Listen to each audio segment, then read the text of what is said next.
अस्सलाम वालेकुम दोस्तों, क्या हाल वाल है। उम्मीद है सारे दोस्त खैर खेत ना दोस्तों कहीं बह के सोचे हुए कि इंसान कितना अच्छा है या इंसान दे उत्ते कितना ट्रस्ट किया वहीं सकते। असां तुसां लोगों को सिर्फ ज़माना ख़राब की पे ज़माने ख़राब होने की वजह कने असां कई लोगों ते ट्रस्ट नहीं करेंदे, इंसान ते ट्रस्ट नहीं। हालांकि इंसान बहुत अच्छी चीज़ है अगर उनको समझा वजे उस तरीके जिमें उनको समझना चाहिए।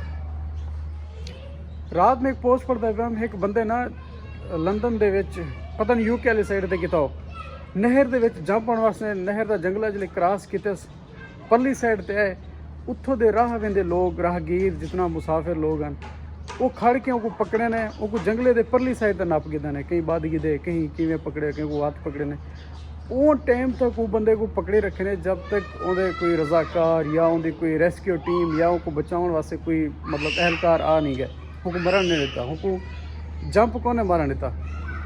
आखण का मतलब है कि इतों पता लगता कि इंसानियत है, इंसानियत अजा है जिंदा अगर थोड़ा जा बंदा सोचे। लेकिन साकू माहौल लोग ना गाल ही लोगों के उत्ते अस अंधा ट्रस्ट करें वंज करें एक अपने दोस्त कने वंज करें अपने मुखलिस की सज्जन कने पुछसूं ना चाह के यार ये गाल इं थी है क्या तैं की है तेरे बारे बंदे ने कोई आखे मेरे बारे तू कहीं कोई याद है पिया ये सारा कुछ कन्फर्म करने पहले बस होंदे उत्ते भाग कपा थी वड़े होंदी कोई वो नहीं छोड़नी बस होंदे नाल ताल्लुक ख़त्म।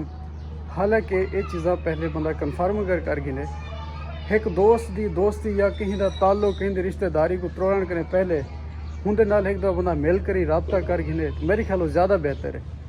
ही चीज़ को इंसानियत आदम इंसान उतना बुरा ही कहनी जितना अस समझते हैं, इंसान उतना अच्छा ही कहनी जितना आजकल भोले लोग ट्रस्ट करते इतबार करके उन्हें होते हैं बह वहन।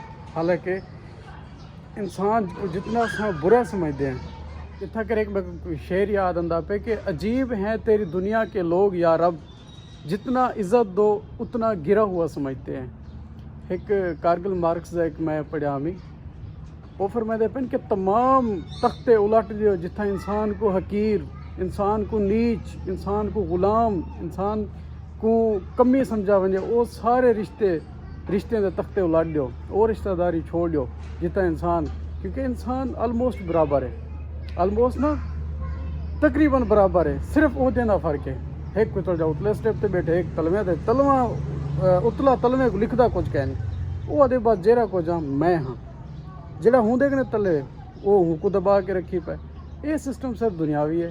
लिहाजा रिश्तेदारी ख़त्म करने ताल्लुक़ ख़त्म करने पहले इंसान को एक दफ़ा ज़रूर सोचना चाहिए कि साड़ी भी कोई एक औकात है, इंसान की भी कोई वैल्यू है।